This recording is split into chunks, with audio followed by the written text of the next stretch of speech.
pessoal, boa noite, sejam todos muito bem-vindos a mais uma live do Projeto Múltiplos Saberes. Eu sou a professora Alessandra Sena, licenciada em História, com mestrado em História Social e Cultural do Brasil pela Universidade Salgado de Oliveira, Universo. Boa noite, pessoal, sejam todos bem-vindos à 29ª live do Projeto Múltiplos Saberes. Uma boa noite a todos. Eu sou o professor Alan Fernandes, licenciado em História e pós-graduado em História Social e Cultural do Brasil pela FEUC, uma instituição aqui da Zona Oeste do Rio de Janeiro.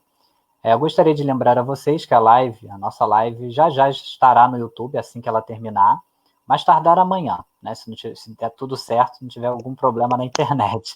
Mas está tudo programado para ainda hoje ela estar no nosso canal do Projeto Múltiplos Saberes no YouTube. Não deixem de ir lá, curtir os nossos vídeos, compartilhar, ok? Clicar no sininho, né, para acompanharem sempre as nossas postagens. Gente, não esquecer, né, que a gente também, todos os comentários que vocês fazem têm que ser feitos na publicação original do projeto, não é isso, Alan?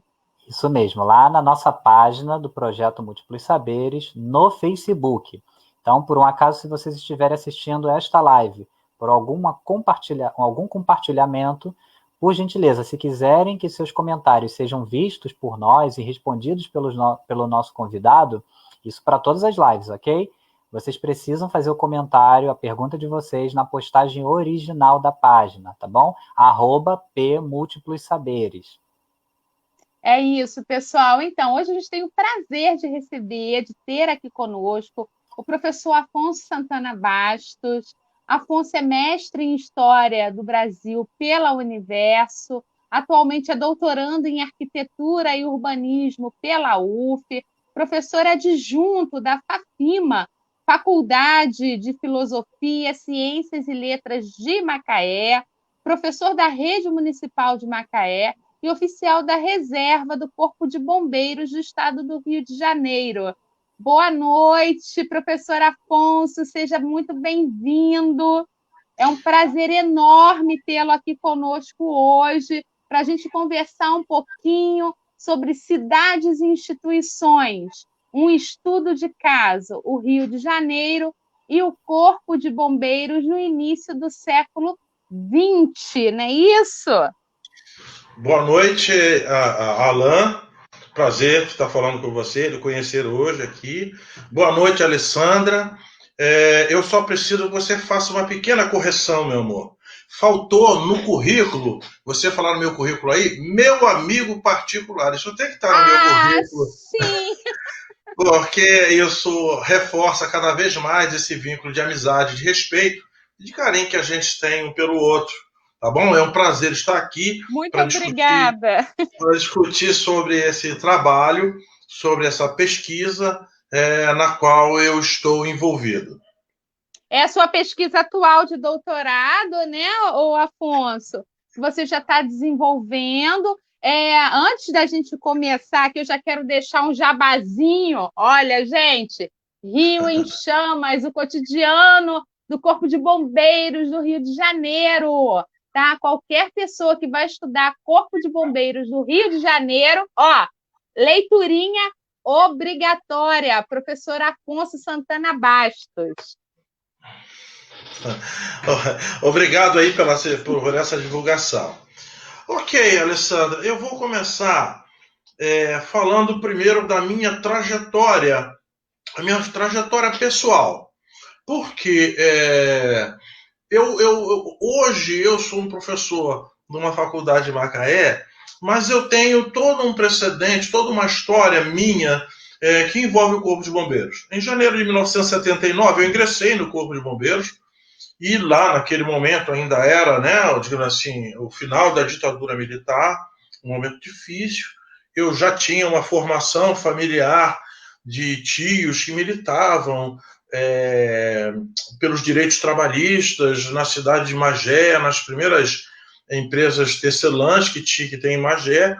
Então, eu já tinha toda uma história, E eu ingressei no Corpo de Bombeiros porque era uma opção profissional, era um sustento, e eu acabei me apaixonando pela profissão, por assistir as pessoas em momentos difíceis, né, desastres, de acidentes, de destruição, e eu gostei muito disso, isso inclusive moldou bastante do meu caráter, mas é muito interessante que, por exemplo, todo congresso que eu vou, todo seminário que eu vou, às vezes até mesmo alguns alunos, quando eu chego para dar aula, que eu falo, não, porque eu fui militar do Corpo de Bombeiros, nesse momento a gente vê logo uns 3 ou 4 se ajeitarem na cadeira, não, é militar, vem aí uma postura conservadora, militarista, e na verdade aqueles que me conhecem mais proximamente sabem que não é nada disso.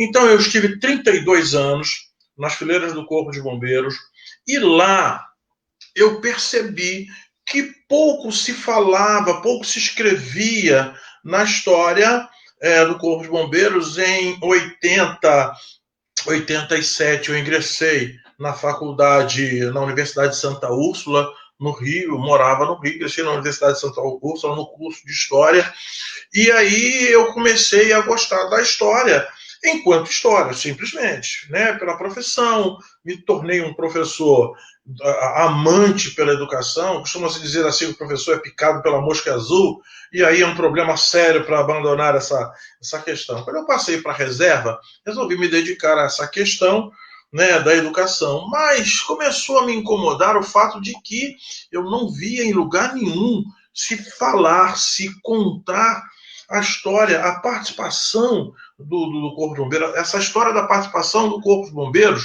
na cidade do Rio de Janeiro. E nós temos, lá no quartel central, na Praça da República, 45, ali no centro do Rio, nós temos um arquivo, o chamado Arquivo Geral do Corpo de Bombeiros. Esse Arquivo Geral, ele pertence ao Centro Cultural do Corpo de Bombeiros. Pouquíssimas pessoas sabem disso, né? Pouquíssimos pesquisadores sabem disso. E eu peguei aí essa empreitada de divulgar isso por aí. Eu fui no Congresso de História em Brasília, em Recife, no Paraná. Esses congressos que eu estou indo, eu falo disso, mas nós não sabemos disso, como é o acesso? Tem uma certa dificuldade, uma certa restrição de acesso a esse arquivo, porque esse arquivo possui documentos reservados, e na esfera militar isso é muito comum, de essa documentação ser restrita. Mas como eu era oficial, e eu tive uma história muito íntima com a história do Corpo de Bombeiros, a história da minha vida se confunde, eu comecei a me sentir incomodado. Como é que seria possível? E aí, quando eu começo as minhas pesquisas no mestrado, eu levei uma proposta para o mestrado, e aí a professora Márcia Mantino disse assim, não, essa proposta não é legal, essa proposta é debatida demais. Eu olhei aqui, você foi do Corpo de Bombeiros, ninguém fala disso, aí me juntou o meu interesse com aquilo que eu deveria, então, pesquisar. E eu, então, resolvi, amante já, nesse momento, da história do cotidiano, eu resolvi colocar essa minha paixão pela história do cotidiano, uma paixão assim técnica, com a minha paixão pelo Corpo de Bombeiros, né, onde eu tive grande parte da minha vida, 32 anos de vida profissional, não é assim que se possa esquecer. Então, nesse momento, eu resolvi, então, pegar o Rio de Janeiro. Eu sou carioca, assim, hoje eu sou macaense, eu adoro a minha cidade. Macaé é a cidade que eu escolhi para viver, tá? Todo o resto da minha vida.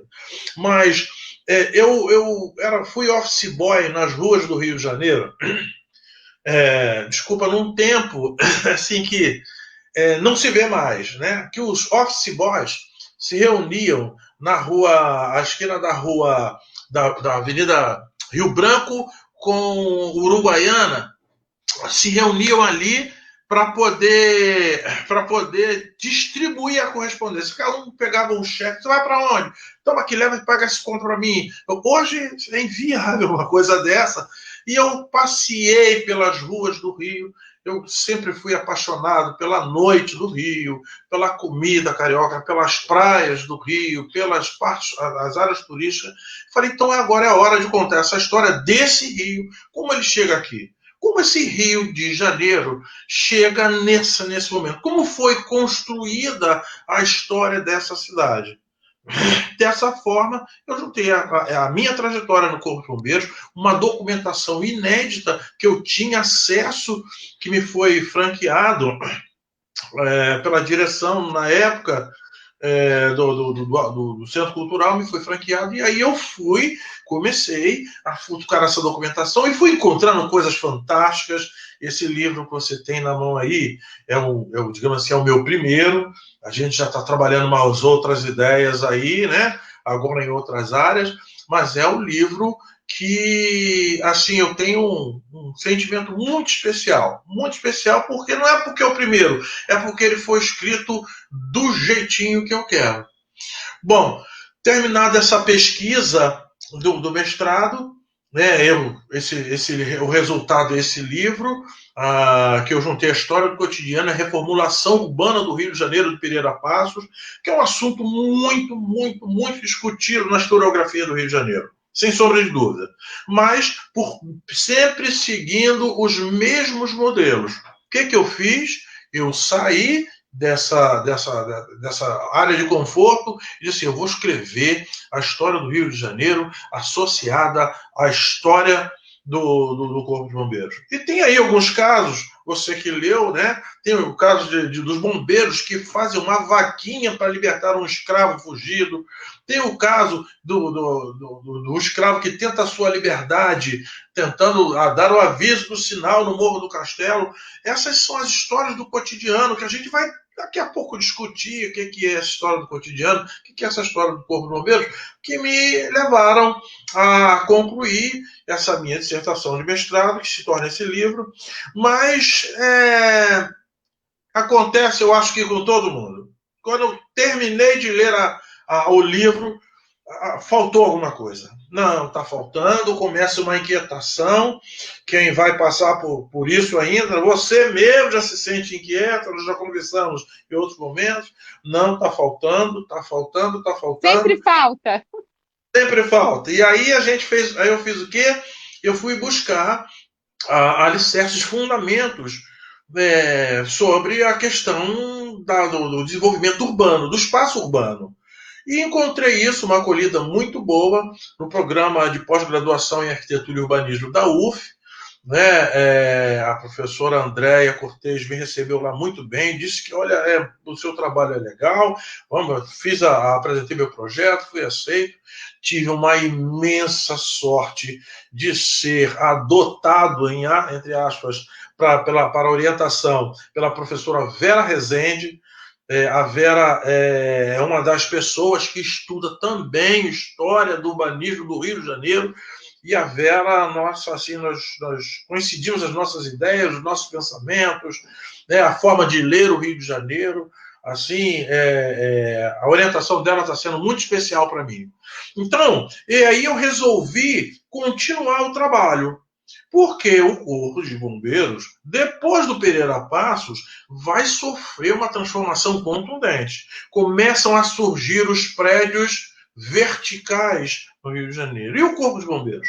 Como vai ficar nessa área urbanizada? Começam a surgir os subúrbios, né? A população que é expulsa por essa reforma do Pereira Passos, ela tem que ir para algum lugar. Não pode se dizer, você não pode mais morar aqui agora é lugar de comércio, é a burguesia, são os comerciantes, são os capitalistas que vão usar essa área, e vocês não podem mais morar aqui, essa gente some, desaparece. Não, ela vai para algum lugar. Então, nós vamos ver os morros, as favelas se incharem, e hoje em dia, a gente já viu umas soluções fantásticas aí, tipo, bota muro na favela, né? Só com essa gente, expulsa essas soluções que a gente fica arrepiado só de ouvir, né? E também essa gente, aqueles que não ficaram nos morros, né, que não criaram as comunidades, elas vão para os subúrbios. As regiões próximas, como Vila Isabel, como Irajá, como Madureira, como Cascadura, Campinho, essas regiões próximas ao centro facilitaram a moradia. E aí nós já vamos ver uma coisa muito interessante. Né, já dentro de um contexto, já começaram a falar do que me chamou a atenção.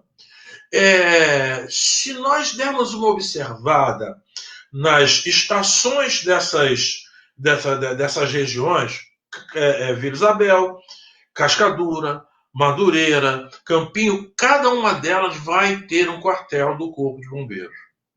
Por quê? Porque o Corpo de Bombeiros precisava acompanhar o crescimento da cidade. Ninguém conta isso. Isso não está registrado na historiografia.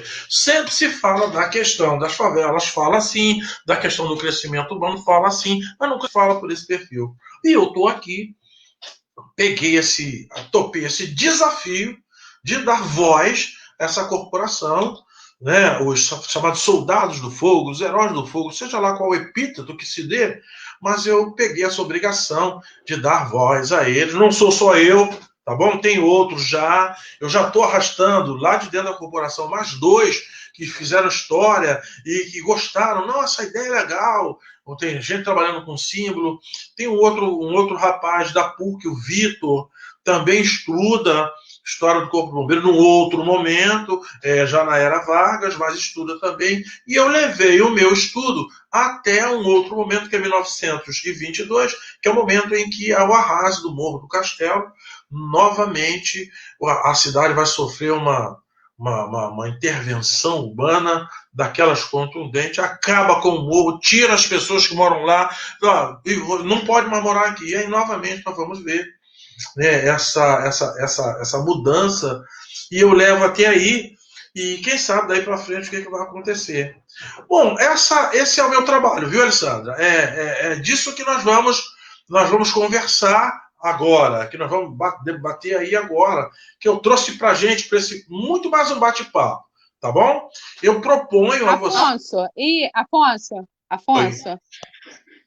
o que é interessante nessa tua fala inicial é o quanto a tua pesquisa ela já está contribuindo de forma muito, muito significativa, não só para outras produções, em outras linhas de pensamento, né, que estejam aí, de repente, fora da história. Você, por exemplo, está agora dentro da arquitetura e do urbanismo, e como isso já está trazendo frutos, né, para dentro da própria produção historiográfica, que se remete à história do próprio Corpo de Bombeiros e essa relação com a cidade, né? Exatamente. Por quê? Porque a gente tem uma professora aí que eu acabei de conhecer, que vai fazer parte aí da minha banca de qualificação, Vivian Zampa, lá do Universo. Tá? Vivian Zampa. A Vivian foi minha coordenadora. Foi nossa coordenadora na época da graduação. A gente conhece bem a Vivian. Da graduação. Eu não conheço. Sim, um amor de pessoa, Ela trabalha aqui da Polícia Militar, né? Exatamente isso que eu ia falar. Eu não conheço ela pessoalmente, mas foi apresentado a ela por um pesquisador da UF, que eu conheci no Arquivo Geral da cidade do Rio de Janeiro, o Eduardo. O Eduardo falou, tem uma pessoa que vai ser ótima para te ajudar na tua qualificação, e foi apresentada, e ela trabalha a Polícia Militar, que é a questão das instituições que nós vamos ver hoje aqui, né? Nós vamos passear por esse caminho das instituições, por essa coisa de pegar a história do Rio de Janeiro, que já é bastante debatida, que é já bastante tocada.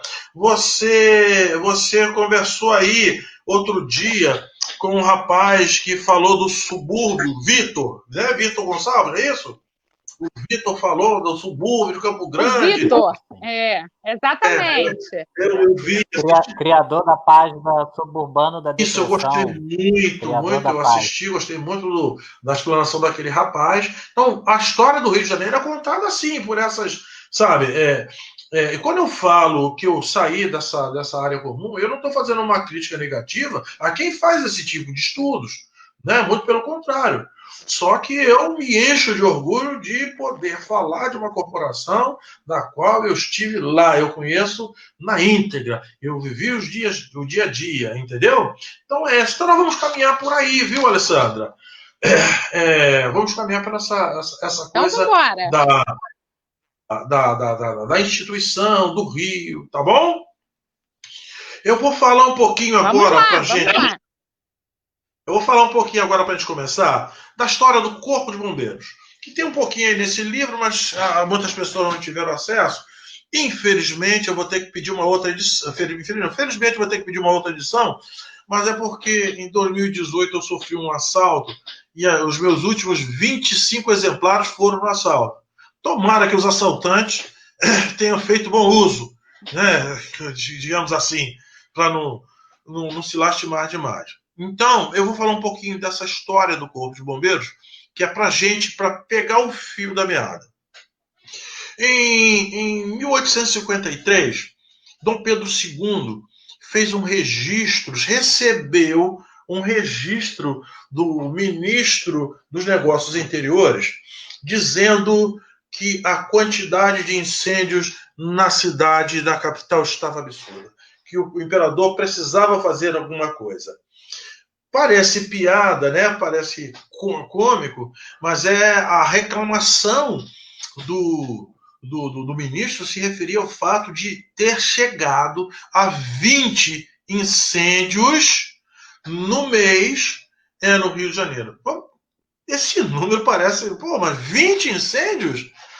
Mas isso chamou a atenção do imperador. Ele resolveu, então, criar, em 1856, o nosso Corpo de Bombeiros. É o primeiro do Brasil, é o primeiro da América Latina e é o primeiro que vai ganhar esse status de instituição de combate a incêndio. Olha como é que a gente vai se sentindo, né, orgulhoso de falar disso. E aí, no dia 2 de julho de 1856, o imperador cria, né, faz o decreto e cria esse Corpo de Bombeiros. Ele vai usar os presos da casa de detenção como voluntários, né? E aí voluntários do imperador, a gente sabe mais ou menos, né, qual é aquele voluntário obrigado. Vai usar o pessoal do Arsenal de Marinha, que já tinha um certo conhecimento, para compor essa primeira guarnição. Vai convocar um oficial do Exército, do Corpo de Engenharia do Exército, para ser o primeiro comandante, que é o Moraes Antas, aquele que vai organizar esse Corpo de Bombeiros. Bom, aqui nós já temos uma série de aspectos que cruzam a história do Corpo de Bombeiros com a história do Rio, né? Os detentos da Casa de Detenção, os componentes, né, do Arsenal de Marinha, né, os artífices do Arsenal de Marinha, e aí eu já começo a caminhar pela história do Corpo de Bombeiros. Nesse século XIX, para a gente não se alongar muito, né, não ser muito detalhista, nesse século XIX, nós vamos ver ocorrer a militarização do Corpo de Bombeiros, nós vamos ver a formação, os primeiros passos na formação técnica desses militares, desses bombeiros que não são militares ainda. Nós vamos ver os avanços na estrutura, tá bom? E devemos tudo isso essa primeira organização ao Moraes Antas. Tanto que na corporação, aqueles que têm algum mérito, alguma atitude de mérito em combate a incêndio, ele ganha uma medalha de honra chamada Moraes Antas. Então, esses são os aspectos. Vamos ver também os avanços da estrutura e o crescimento do material de combate. Esse material de combate é bastante interessante, porque são baldes d'água, baldes feitos de couro, são os carros, as carroças são puxadas a jumentos. Então nós já podemos imaginar aquele Corpo de Bombeiros quando, na virada para o século XX, o Pereira Passos abre a Avenida Central, abre a Avenida Marginal, e aí como esse Corpo de Bombeiros deve se comportar? Né? Então, nós vamos ver no século XX uma mudança total no perfil da cidade, que vai também provocar mudanças na questão técnica da ação do Corpo de Bombeiros. E aí, essas transformações, nós temos vários aspectos que a gente deve citar. Nós temos o caso de um escravo, porque quando havia aí, nesse século XIX, quando havia um incêndio em uma das freguesias da cidade, alguém, quem visse o incêndio, correria até o Morro do Castelo, avisava o canhoneiro e ele dava a quantidade de tiros correspondente ao lugar do incêndio, a freguesia do incêndio. Essa pessoa que dava o aviso, ela era aquela pessoa que ia ganhar uma recompensa de 200 mil réis. Um dos escravos, o Tibúrcio, já aí pelo quase final do século XIX, viu um incêndio na área da Candelária, correu até o Morro do Castelo, aí a gente já tem que começar a ver um mapa do Rio, quem conhece o Rio já vai começar a ver. Subiu o Morro do Castelo às pressas, só quando ele chegou lá ele foi avisado, olha, não é mais assim não, agora tem as caixas avisadoras, que eram colocadas nas delegacias, para avisar, né, a estação central do Corpo de Bombeiros, que é onde hoje vai ser o quartel central. E aí ele volta, né, ele volta comentando com o pessoal da imprensa que registra isso. Ele entra com um processo pedindo o direito à indenização, por isso que a gente chega a essas informações, é dessa forma que a gente chega a essas informações, e ele, por quê? Porque ele buscava se livrar da escravidão. E a escravidão é aquela mazela, essa mancha que continua presente na nossa história, né? Que a gente ouve dizer, não, a escravidão foi tão legal para os escravos. Já ouviu essa loucura aí? Bem, a escravidão foi boa para o escravo, para o africano, e as pessoas, né, tentavam se livrar dessa escravidão. Esse é um exemplo. Tem um outro exemplo relacionado à escravidão, que diz que é do... Eu não vou lembrar o nome agora do escravo. Ele foge de uma senhora que tinha uma dona de uma casa no Maitá. Ele foge da escravidão e vai se alista no Corpo de Bombeiros com outro nome. Ele diz, eu quero ser bombeiro. E aí ele, para não ter o seu reconhecimento, ele trabalhou, se dedicou, aprendeu, se tornou um exemplo do Corpo de Bombeiros. Só que foi descoberto. E aí, em 1888, fez um processo para devolver a ele, a dona, o comandante do Corpo de Bombeiros na época, e todos os militares fizeram uma caixinha, uma vaquinha, para pagar o valor da liberdade dele. Essa história é um tanto quanto até emocionante, para ver o quanto que a instituição cuidou dos seus militares. Mas chega o século XX e aí a cidade vem abaixo, o famoso bota abaixo do Pereira Passos. Eu gosto sempre de, quando lido com os meus alunos, ou eu vou a algum congresso, eu falo assim, o Pereira Passos, ele foi um herói ou foi um vilão? E aí todo mundo, não, o Pereira Passos foi um vilão, o Pereira Passos botou as pessoas na rua. Aí eu falo assim, tá bom, eu concordo com a sua opinião, eu respeito a sua opinião, mas tem um detalhe. Eu acabei de escrever um artigo que está na revista da Universo, que diz o seguinte, no dia que ele começa, o artigo começa no dia que o Pereira Passos sai do governo. Ele vai numa carreata, as pessoas, ele sobe numa carroça, um tíburi, para ir para casa, e ele não consegue ir para casa. As pessoas cercam ele, pegam ele no colo, botam no tíburi, tiram os jumentos, e as pessoas vão levando ele, puxando a carroça, gritando o nome dele. Então nós, daqui da nossa prepotência, simplesmente, muitos historiadores, sei que muita gente não gosta de ouvir isso, mas até muita gente, não, é vilão, eu gosto que ele seja vilão, e assim, a gente tem que prestar um pouquinho atenção nessas nuances da história do cotidiano. A gente tem que buscar as informações que é para a gente ponderar, a gente questionar. E o Pereira Passos foi levado, puxado pela multidão, e não conseguiu chegar em casa. Ele parou na casa do deputado, não vou lembrar o nome dele, isso aqui é Matos, parou lá e ele ficou até de noite, a população ficou lá até de noite. E aí ele só conseguiu ir para casa de noite. Então, esse homem foi realmente um vilão? O professor André Nunes de Azevedo, que a gente conhece bem, que fala muito dessa história do Rio de Janeiro, desse momento, fala da civilização, uma vez nós debatemos isso, eu e ele. Ele falou, será que esse cara é um vilão? Será que a cidade não precisava dessa reformulação? Será que a cidade não precisava dessa mudança? Então,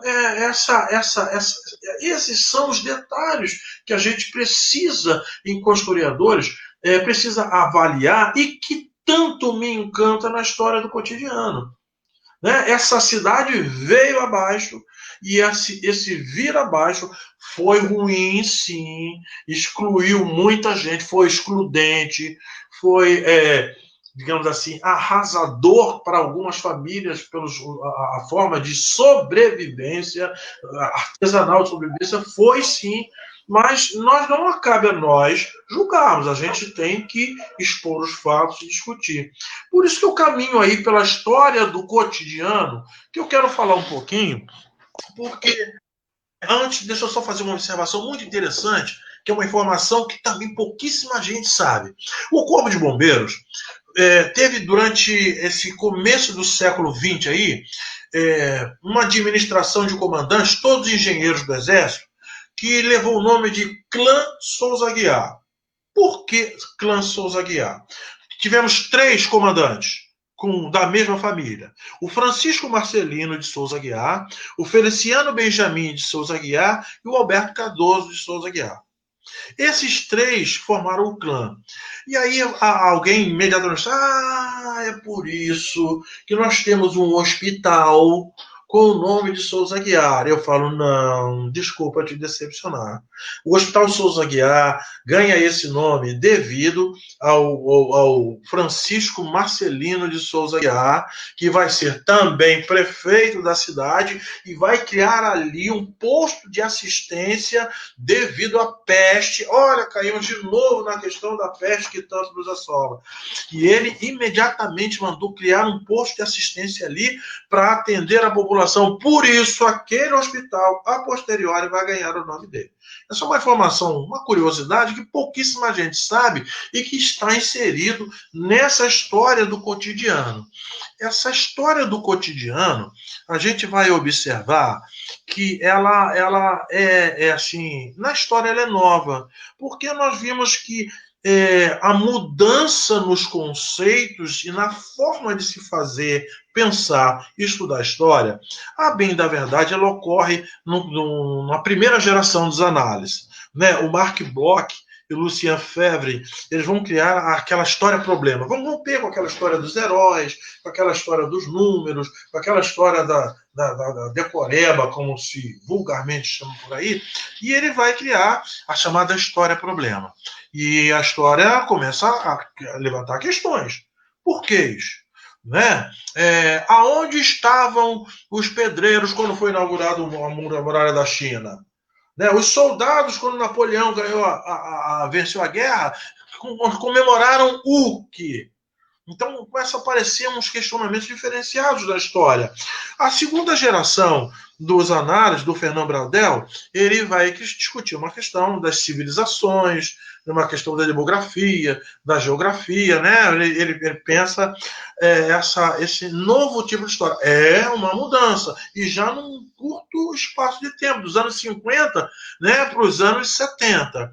E aí nós entramos na terceira geração dos análises, que é o Legoff, que vem com a nova história. Nos presenteia com essa novidade maravilhosa. Tudo é história. Tudo. A história da luta das mulheres, e isso não vamos nem entrar em detalhe, né? Porque hoje em dia nós estamos vendo aí, eu falo para as minhas alunas, assim, ser mulher é uma situação de altíssimo risco no nosso país. Né? Então, tem a luta das mulheres, que não é privilégio dessas mulheres, é uma luta que vem de séculos atrás. Né? Você mesmo, Alessandra, estuda essa questão das prostitutas, né? E que já é de outro século. Nós temos a história dos escravos, a história das minorias, a história dos trabalhadores, a história da cidade. E temos a história do cotidiano, que é onde eu entro. Quando a gente fala de história do cotidiano no Brasil, não tem como não falar de 3 nomes. Né, que tem uma obra gigantesca, com quase 1000 páginas, né, que é a história da vida privada, Da vida privada. Separado, cada uma das obras, uma obra gigantesca que eu tenho aqui em algum lugar, é como se fosse até uma bíblia para mim, né? Temos o Nicolau Shevchenko, que também conta bastante da história, e eu vou, assim, não é por ela ser minha amiga, mas eu vou ter que tocar, assim, detalhadamente. E a Mary Del Priore esteve aí também com vocês. Esteve conosco. Que falou sobre a derrubada dos monumentos históricos e arquitetônicos sem respeito pelos governantes. E aí já começamos a cruzar as nossas ideias, que falou, né, sobre a questão da universidade, que a voz da universidade está de costa para a sociedade brasileira. Isso causa uma agonia, um incômodo tão grande para a gente que está na universidade, né? E a forma de tratamento das fontes sem limites culturais. A gente tem tanto freio, tem tanta dificuldade, é tão difícil. Eu vou contar aqui, não sei nem qual vai ser a consequência disso. Mas a gente vai pesquisar no Arquivo Geral da cidade do Rio de Janeiro, você não pode tirar uma cópia, você não pode pedir uma cópia. Sabe assim? É um negócio. O Eduardo, que eu citei agora há pouco, ele falava assim, é um absurdo isso aqui. Como fica difícil a vida do historiador, do pesquisador. Né? Então, nós temos ela Mary Del Priore, que tanto milita nisso, fica a meu respeito, né? Ela é minha amiga. Eu vi você falando aí aqui que ela te deu o livro de presente. O Alan ficou com meio, meu Deus, mas eu também tenho. Eu tenho 4 também autografados por ela. Eu tenho mais, hein? Eu também tenho. Então, a Mary Del Priore também trabalha muito isso, a questão do cotidiano. São nomes que a gente não pode deixar de tocar. Essa história do Afonso, essa história do cotidiano é interessante porque a gente logo se remete também ao Peter Burke, né? Daquela história vista de baixo, né? Aquelas histórias mais miúdas, aquelas histórias que eram sem importância, né? E a gente começa a dar voz a esse grupo de histórias que estavam adormecidas para a gente trazer também conhecimento à sociedade. Aí eu acho que é importante a gente colocar a questão das nossas pesquisas em ciências humanas, porque a gente traz a informação para o público que não vai ter acesso a essa documentação como você teve o privilégio de ter acesso à documentação dentro do arquivo do Corpo de Bombeiros.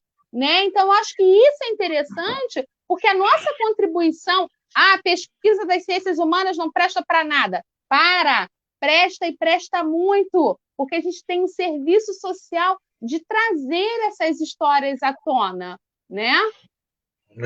E você falou do Peter Burke aí, e tem aí agora um discípulo dele, que eu também gosto muito de ler, muito, que é o Carlo Ginzburg, que ele trabalha também. Eu esqueci até de citar o nome dele na História do Cotidiano, que ele também trabalha essa questão da história do cotidiano com uma riqueza de detalhes. Ele transforma um processo como o do Menóquio, né, em O Queijo e os Vermes, ele transforma uma grande obra que orienta a gente. Né? Então, você sabe que foi transformado em filme, né? Menóquio virou filme.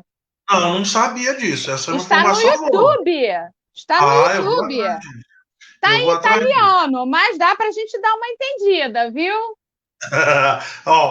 Vamos botar nossos idiomas em prática. Pois e aí, na história, voltando aqui, na história do urbanismo, de um modo geral, num contexto bem amplo, nós vamos ver o Lefebvre, né, o David Harvey e o Bernard Seck, que esses são meus referenciais. Não estou falando porque alguém vai reclamar, não, tem muito mais gente, meus amigos aí da arquitetura e urbanismo estão me acompanhando, não, tem mais gente aí, não, tem, eu sei que tem, mas o Lefebvre é um crítico quanto mais dos modelos de urbanismo.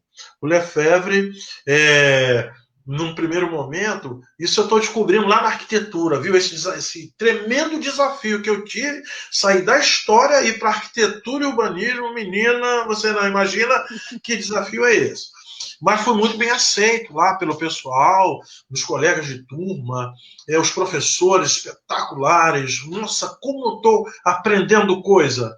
Então, o Lefebvre, ele é um dos críticos, e essa crítica dele, da forma que eu estou aprendendo, entendendo, fez o urbanismo como ciência crescer muito.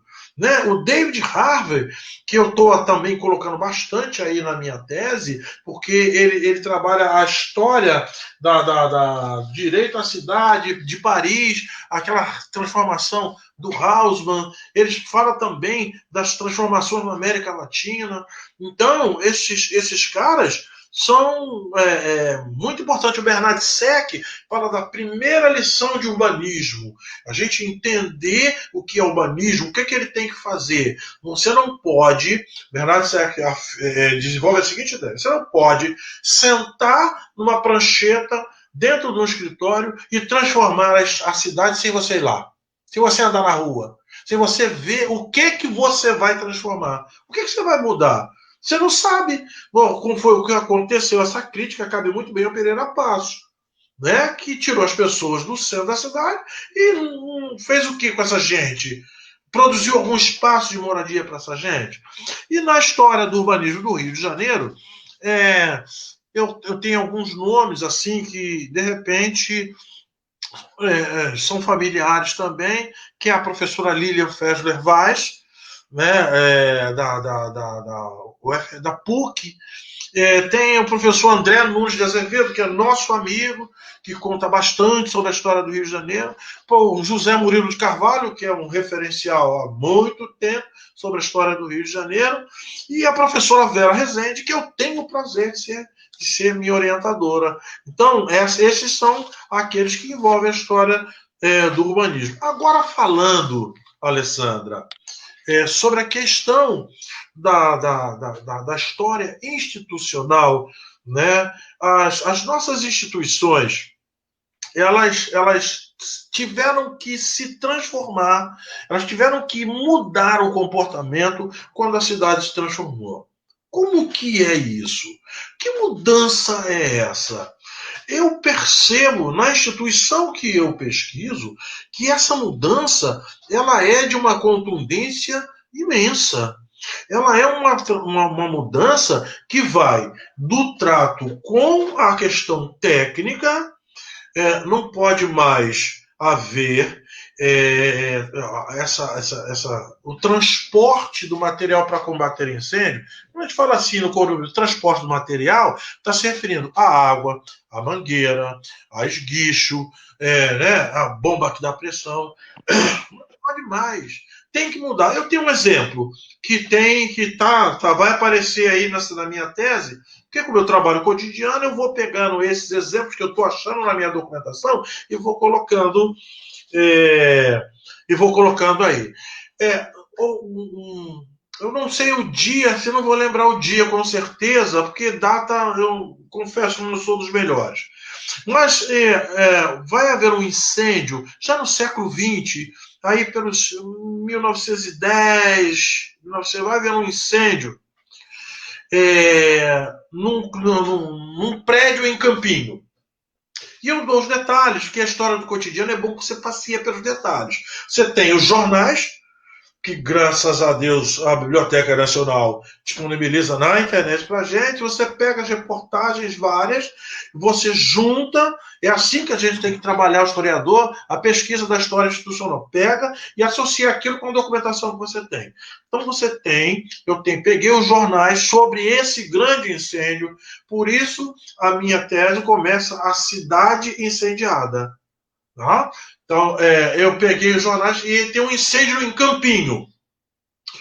Quem não conheceu o Rio, mas vai mais ou menos uma distância considerável. Esse incêndio, entra o aviso no quartel central do Corpo de Bombeiros às 7h30 aproximadamente da manhã. O incêndio só vai ser debelado, essa expressão é muito de bombeiro, então vai ser debelado à 1h30 da tarde. Caramba!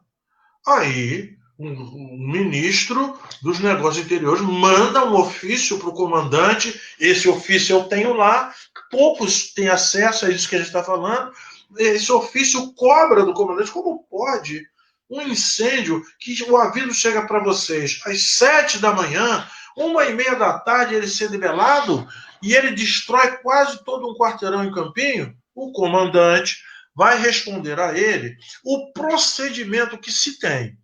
Bom, entrado o aviso, dá-se o alarme no quartel, os soldados correm, retiram os jumentos, os muares, levam até os carros, atrelam os jumentos, botam uma lenha na caldeira dessa viatura para já ir com pressão, saem, vão até a Central do Brasil, e lá na Central do Brasil eles ficam esperando um trem especial que vem de São Cristóvão. Esse trem para, desatrela-se os animais, coloca-se no trem, coloca as viaturas no trem, prende-se tudo, vai até Cascadura. Em Cascadura, tira as viaturas, tira os animais, atrela de novo e vai até Campinho. E ele, então, disse que esse mecanismo não pode mais ser assim, né? Que há a necessidade de se ter um quartel nessas áreas suburbanas. Você sabe que quartel é esse? É aquele lá de cima, né? Entre Campinho e Madureira. Não, é um mais tradicional, um dos mais antigos do subúrbio, que é o quartel do Meia. Essa é a primeira discussão sobre se criar um quartel na região suburbana, e a região, esse é o quartel do Meia, que vai surgir ali na Praça do Meia. Olha como é interessante, quanto de informação histórica, quanto de informação urbanística que se tem, e não é possível, né, ter acesso se não for essa discussão dessa história do cotidiano, dessa história que eu estou tentando trazer dessa instituição. Então, pensar a história da instituição, como a Vivian Zampa pensa da Polícia Militar, nós temos alguns conceitos muito errôneos.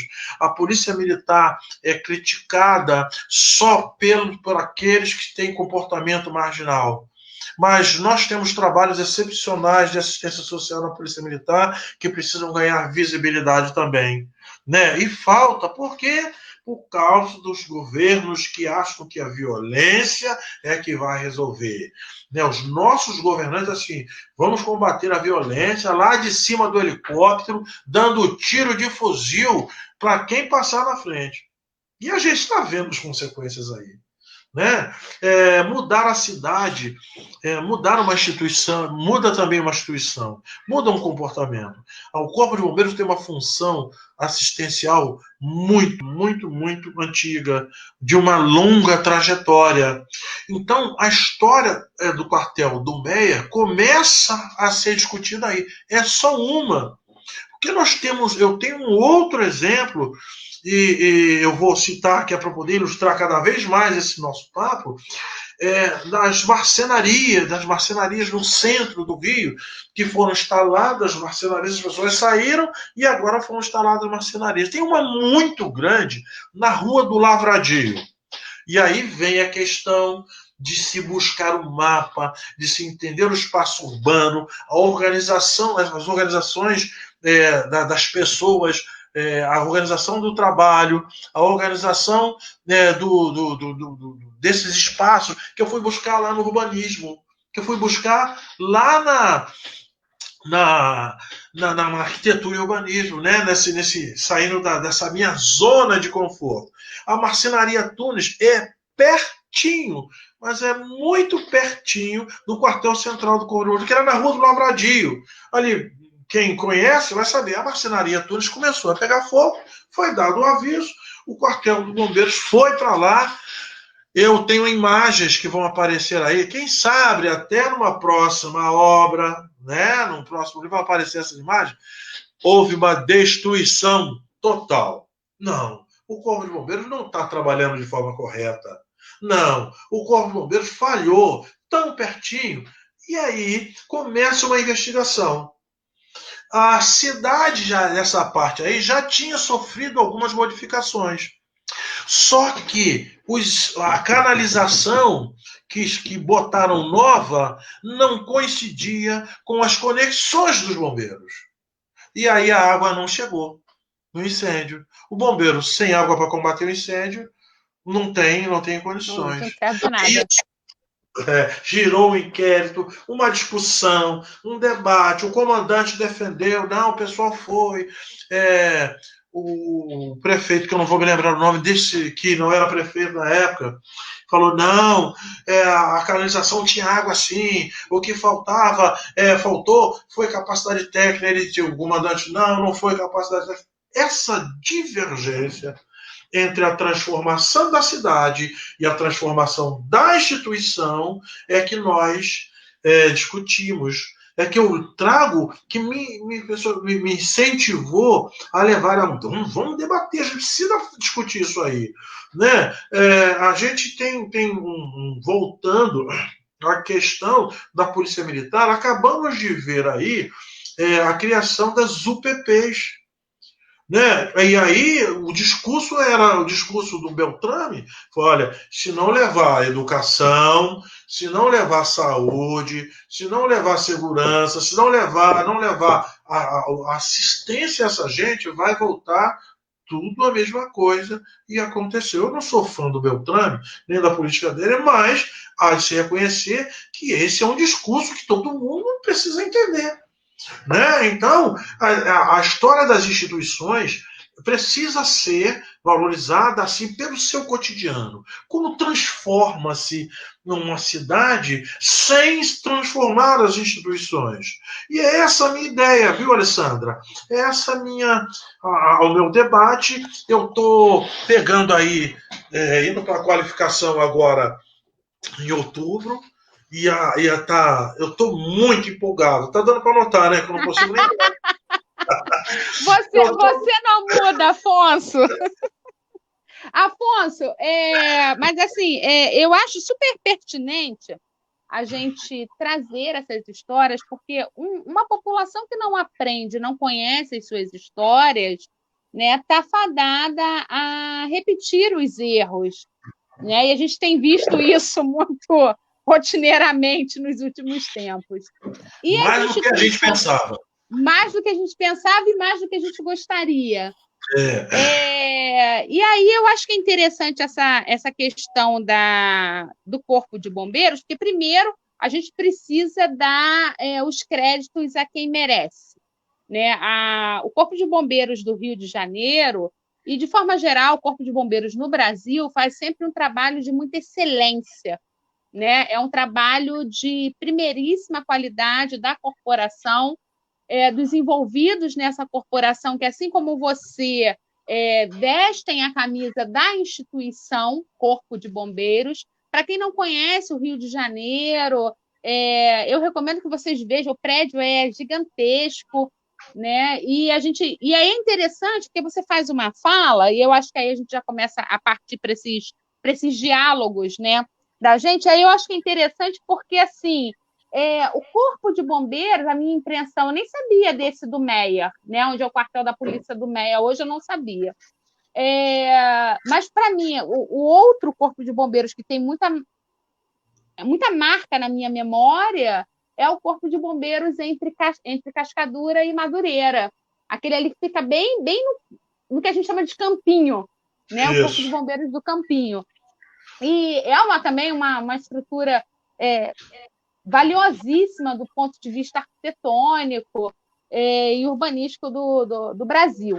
E do Rio de Janeiro também, né? E aí eu fico pensando assim, como todas essas mudanças foram significativas e importantes, não só para a própria instituição, que se adequou aos novos tempos, às novas demandas e às novas necessidades dessa população que, né, veio crescendo do século XIX, século XX, agora estamos no XXI, e como essa corporação ela trabalha realmente com afinco nas necessidades da população, né? No caso, a gente que mora no Rio de Janeiro, da população do Rio de Janeiro. Então, assim, deu ruim, deu problema, quem a gente chama?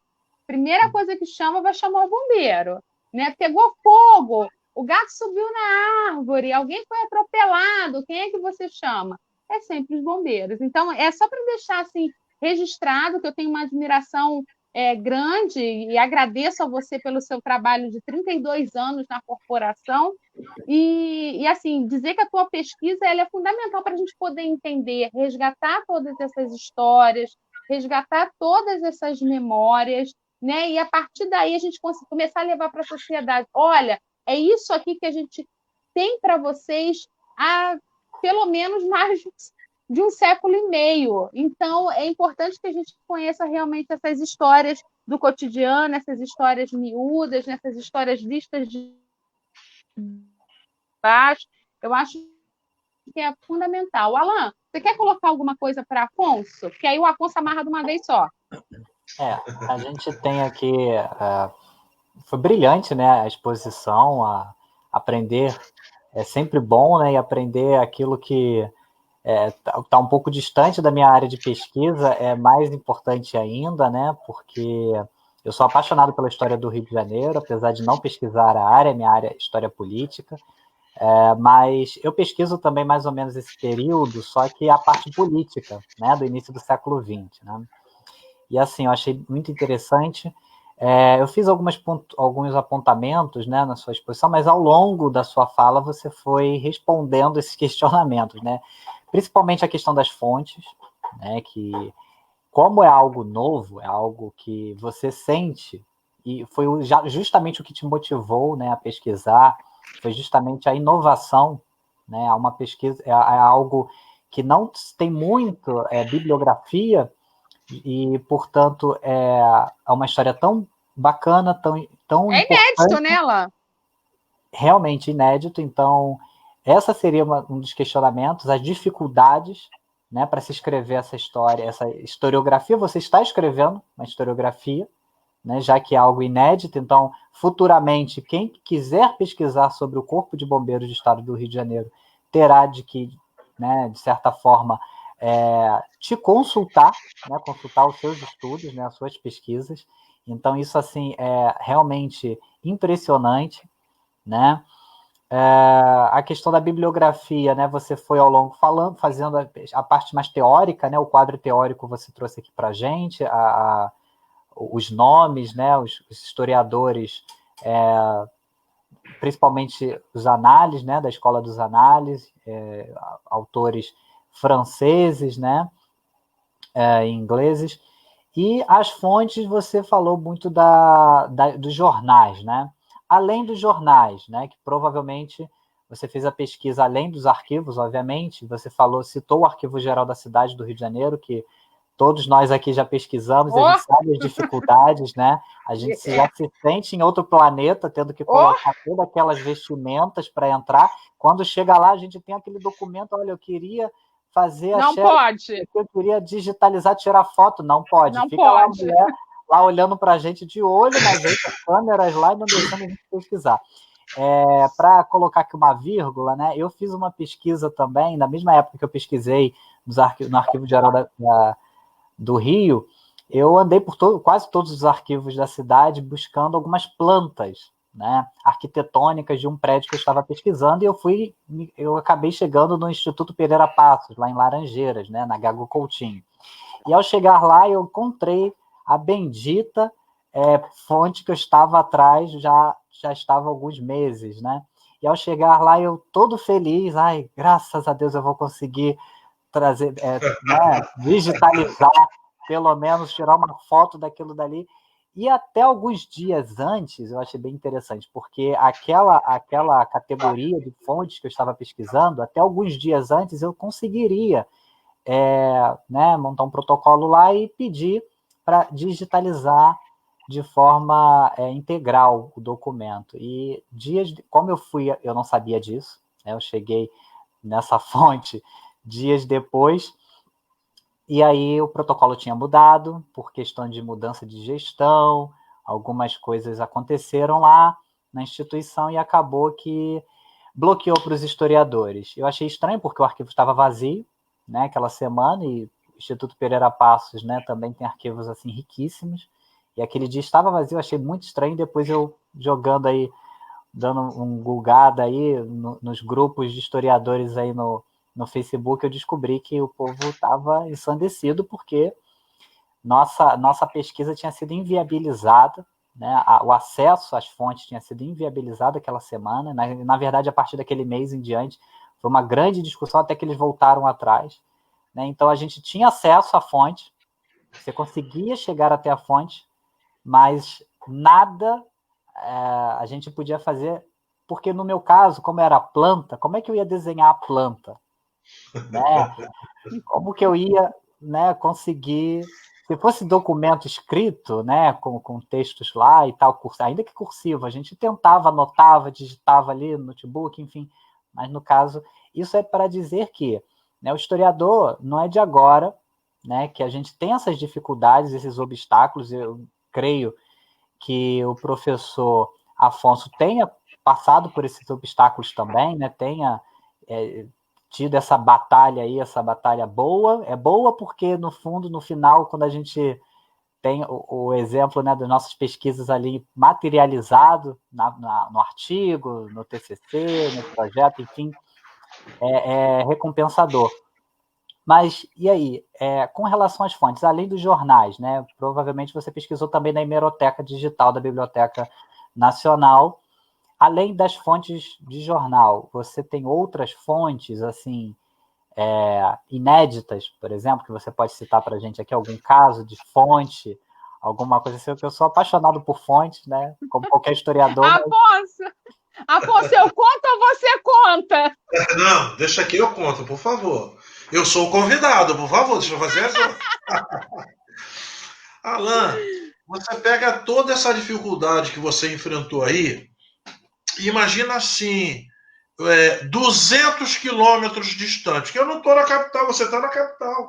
Pois é. Você pega um ônibus, você vai. Eu viajo 200 quilômetros, chego lá, bato na porta, hoje não vai dar para atender, hoje não tem gente, hoje não tem vaga, não vamos... Pensa nisso, cara. Eu tenho uma dificuldade a mais. Né? É bom que a gente reclame, o historiador precisa aprender a reclamar, botar a boca no trombone. Não, isso não tem que acabar, gente. Pelo amor de Deus. Né? Isso é pré-histórico. Isso, né? Você hoje aqui, você consegue digitalizar e pegar na Europa, arquivos na Europa digitalizado, arquivo nos Estados Unidos, na China, e a gente aqui vai, bate na porta e não consegue, para contar a nossa história, para divulgar o que o arquivo tem. Então fica registrado aí também a nossa reclamação. Eu comungo com você, só que com 200 quilômetros de distância, com um pouquinho mais de dificuldade. Olha, sobre as fontes. As minhas fontes principais são lá no Bombeiro. Mas eu também encontrei fontes inéditas, e aí a mesma mão que bate é a mão que faz carinho. A gente precisa elogiar também. No Arquivo Nacional, na antiga Casa da Moeda, desculpa, na antiga Casa da Moeda, eu encontrei um rico acervo. Se você não foi lá, Alan, vai lá. Eu já fui, eu conheço também, eu já fui também. Um rico acervo sobre o Corpo de Bombeiros, sobre o Rio de Janeiro, e com o pessoal com um atendimento espetacular, acessível. As pessoas não... Volta tal dia que tem cópia, e a cópia está lá, botam você bem à vontade. As exigências são aquelas de segurança mínimas em qualquer arquivo. Então, eu também encontrei lá. No Arquivo Geral da Cidade do Rio de Janeiro, tem sim. Tem o boletim da prefeitura, que, para quem estuda história do cotidiano como eu, é um maná, um negócio espetacular, porque ele registra toda a atividade da Câmara e do prefeito, do Executivo, do Legislativo e do Executivo. Então, olha só, falando em dificuldade, o que eu fazia? Eu saía daqui de Macaé, Isso é o que eu estou fazendo, né? Porque agora está fechado. Eu saio daqui de Macaé 5h30 da manhã, chego lá, 8 horas no arquivo, me furo lá. A única concessão que eles fazem, você pode digitalizar no computador. Eu saio de lá 5 horas da tarde, digitalizando, eu vou usar uma expressão que pouca gente conhece, datilografando, digamos assim, a todo o boletim da prefeitura para trazer para casa para selecionar aquilo que me interessa. É difícil, não é difícil? Aí sai 5 da manhã, sai 5 da tarde lá para chegar 8 horas da noite em casa. É essa luta, essa dificuldade. Então, tem sim, lá no Arquivo Geral, esse boletim é muito rico, tem muita informação minuciosa, muita informação detalhada nesse boletim. Tem e tem na biblioteca, no Arquivo Nacional. Eu queria fazer uma ressalva aqui, Alan, porque, e para a Alessandra, que falaram alguma coisa sobre trazer essas fontes, né, do bombeiro, e muita gente também não sabe, e me passou assim rápido desapercebido, que no Centro Cultural, onde o Arquivo Geral do Bombeiro faz parte, tem um museu aberto ao público, que você pode fazer visitação. E esse museu é muito interessante, é pequenininho, mas foi muito bem organizado, esse Museu do Corpo de Bombeiros, que é o Museu do Centro Cultural. E quando você vai ao museu, você também pode assistir uma apresentação da banda de música, que é um capítulo à parte na história do Corpo de Bombeiros, a banda de música. Os músicos que entravam para o Corpo de Bombeiros no início foram músicos da noite e não sofriam uma discriminação imensa da Sinfônica Brasileira do Rio de Janeiro, da Orquestra Sinfônica do Rio de Janeiro. Se chegava lá para fazer prova, você era do bombeiro? Não, então nem faz prova, porque achavam que eram aqueles músicos que tocavam chorinho, que tocavam samba, que tocavam. Então, é um capítulo à parte a história da banda de música, que é rica, e você assiste lá uma apresentação maravilhosa. Qualquer um pode chegar lá, eu vim visitar o museu e a banda, pode visitar, leva a turma de alunos, agenda lá, eu quero uma turma de alunos, tem lá o tal garoto, o tal bombeiro que eu falei que estou trazendo ele para contar a história do bombeiro, que eu não vou lembrar o nome dele aqui agora. Tá lá também, mostra, ele conta a história. Esse centro cultural, só para quem está nos assistindo aqui, até quem não for do Rio, mas quem for do Rio teria facilidade pós-pandemia, né, de ter acesso. Esse centro cultural, ele fica também na sede original, isso, na Praça da República, né? 45. Tá, ok. Então ele fica exatamente saindo da Central do Brasil, atravessa o Campo de Santana, a Praça da República, e logo de frente tem aquele prédio lindo, que parece um castelo, né? É isso aí. Exatamente. Chegou ali e falou assim, eu queria... Desculpa, Alessandra.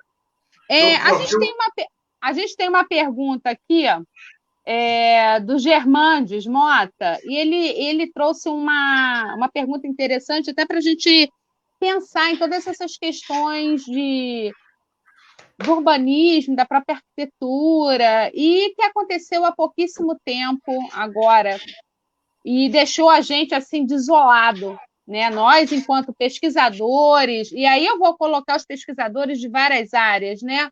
Pessoal dos arquivos, o pessoal da história, quer dizer, todos os pesquisadores que faziam o Museu Nacional acontecer, né? Existir. Porque o museu a gente pensa que é um montão de coisa velha, e ali tem tanta coisa que a gente precisava observar. Foi uma grande perda, né, a queima do Museu da Quinta. E aí o Germandes coloca para a gente o incêndio da Quinta, né? Teria aí alguma justificativa? A gente andou acompanhando aí as investigações e tal, mas você que faz parte, eu digo que assim, você já está aposentado, mas parece que o negócio fica lá no sangue, né? Corpo de bombeiro vira para sempre. E nesses diálogos com os amigos, né? quais eram as percepções de vocês? O que você, de repente, poderia comentar um pouquinho com a gente? Justificativa não tem, né? Assim, se nós fôssemos classificar enquanto pessoas moradoras da cidade, desse estado, desse país, aquilo teria que ter sido classificado como um crime contra a humanidade. Isso, Com na minha certeza. opinião, um crime contra a humanidade, o que aconteceu ali. E aí,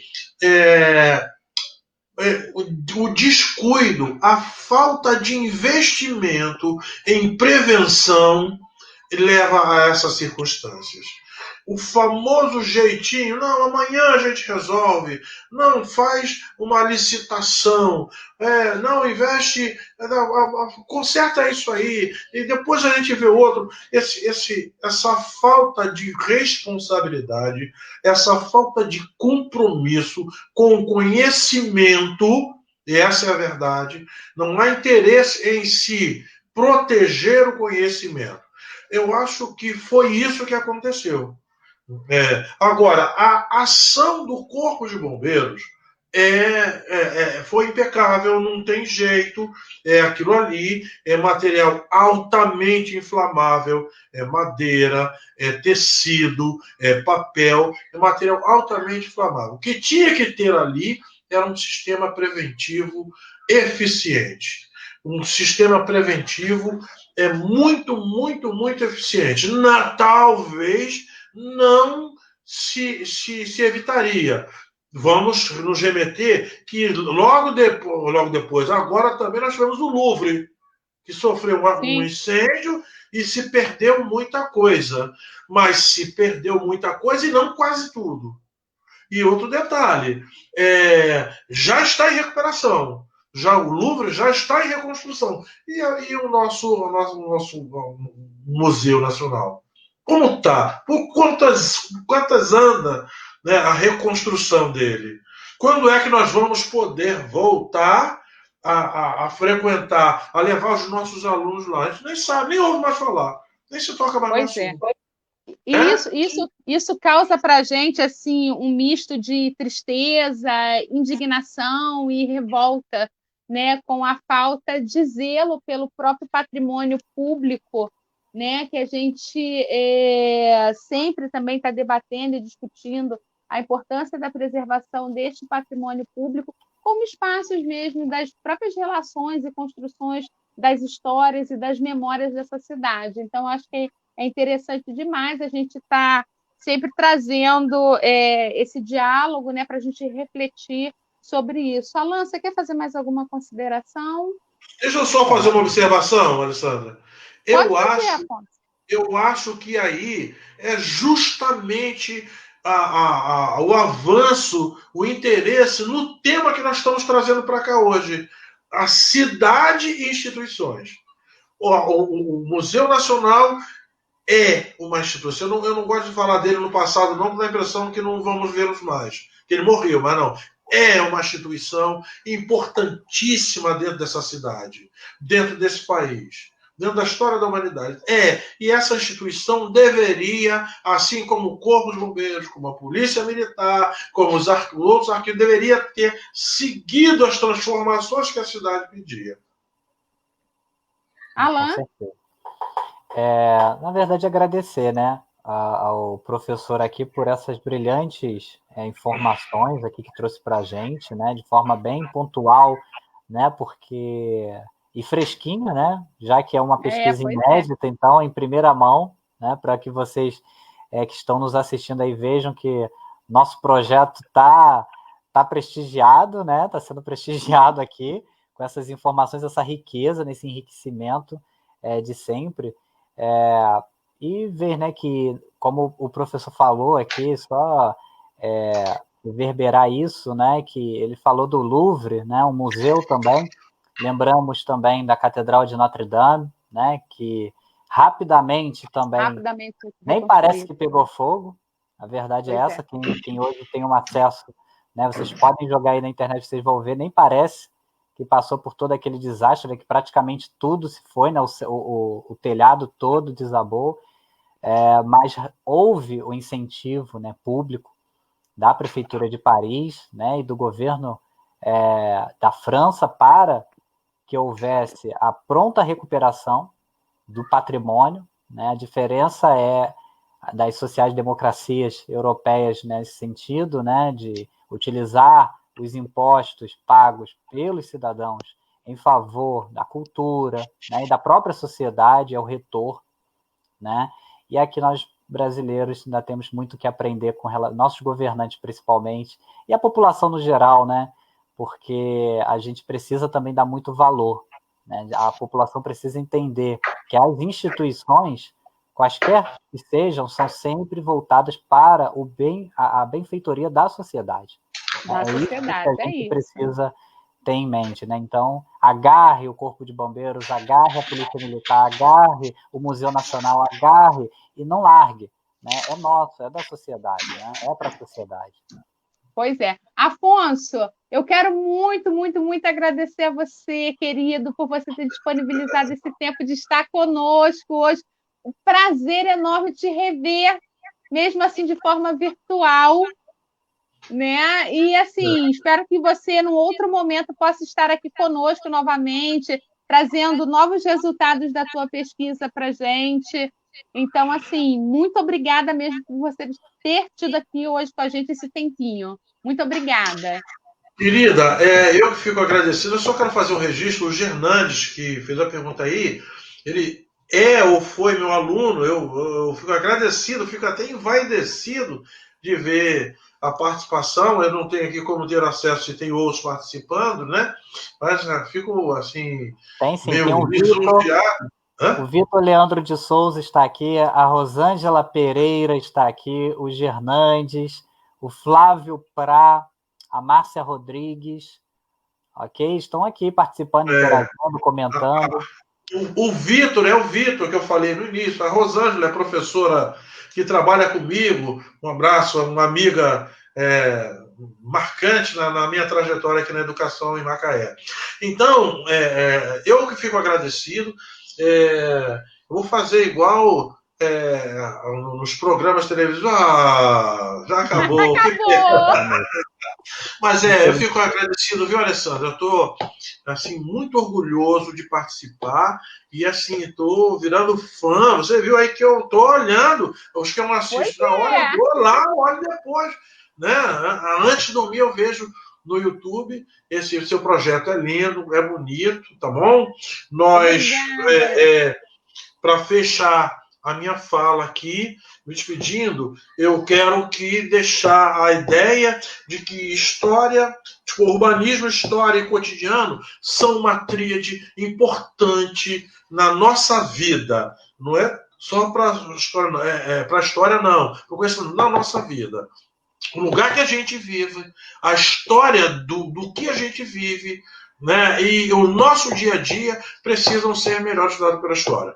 Alain, foi um prazer imenso falar com você, que eu te conheci hoje aqui.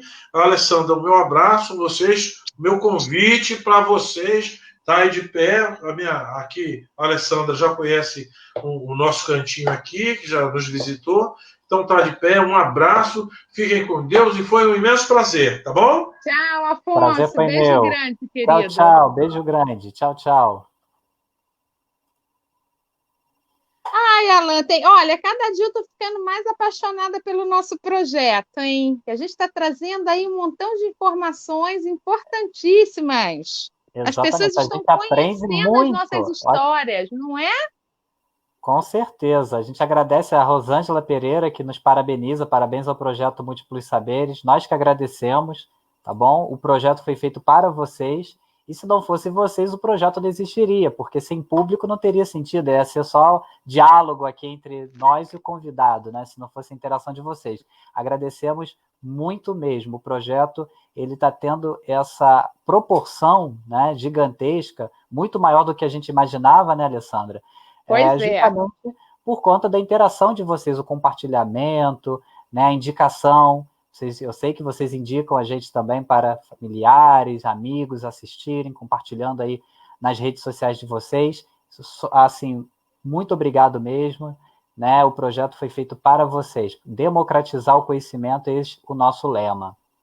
É isso aí. Gente, agradecendo a todos por terem estado com a gente até agora, tá? Por último, mais ou menos importante, o nosso Espaço Múltiplos Saberes está lá no pós-pandemia, está recebendo alunos para o preparatório Enem, preparatórios de escolas militares, concursos do magistério, então já está lá a gente funcionando ativamente com as nossas aulas.